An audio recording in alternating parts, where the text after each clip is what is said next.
There's a landmine that seems to be waving at me and him crying out to the heavens, but no one seems to care.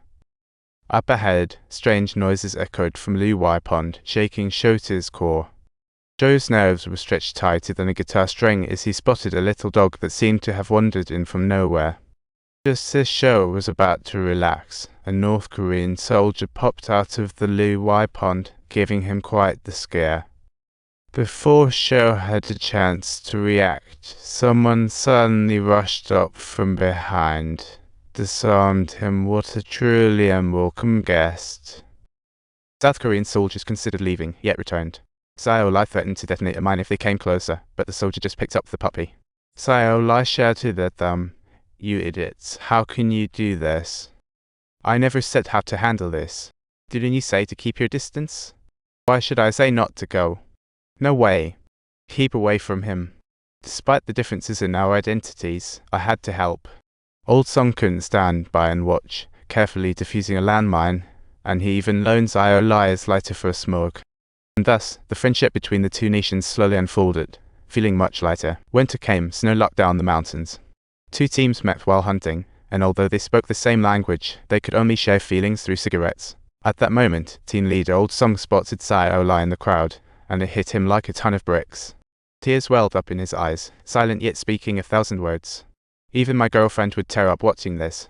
Single brothers, you should check out. The girls there are not only beautiful but also sweet. On both sides of the cold morning, there's just a bridge between the posts, and Sai-O-Lai can't resist wanting to show his gratitude. He tied a letter to his cigarette and threw it across the bridge, like a shooting star in the night sky, but it didn't fade away. The moon witnessed their reunion of friendship, and Sai-O-Lai discovered that North Korean soldiers were actually quite interesting. Not at all like the That night, while his comrades were asleep, Sai-O-Lai sneaked over to the other post, instantly freaking them out. Turns out Zheng Yu was joking about him coming over, and Sai-O-Lai took it seriously. Seeing them startled, he found it amusing and was about to. However, after Zheng Yu pulled him back, the tense atmosphere among everyone dissipated in an instant. The three of them sneaked into the basement, using lunch boxes as cups, and thus began the wild party.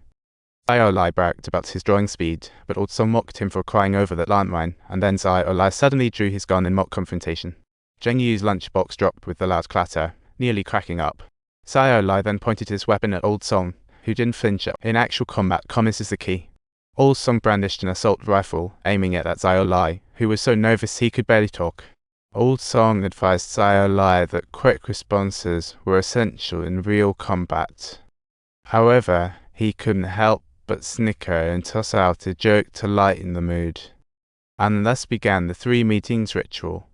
Every time night fell, he'd sneak over with little gifts now and then. At night, he brought Old Song a lighter and a magazine for Zheng Yu. Seeing the sparkles in their eyes, Sai-O-Lai realized they weren't averse to the outside world. This friendship added some color to Sai-O-Lai's military life, but frequent trips would surely draw attention one day. At night, Cheng Chai on duty woke up, found Sai-O-Lai gone, searched, and saw a figure across the bridge. Realizing he was found, Sai-O-Lai stopped pretending, smiled, and beckoned Cheng Chai over to meet new friends. After a brief hesitation, he followed Sai-O-Lai across, finding the adversarial North Korean soldiers now incredibly friendly.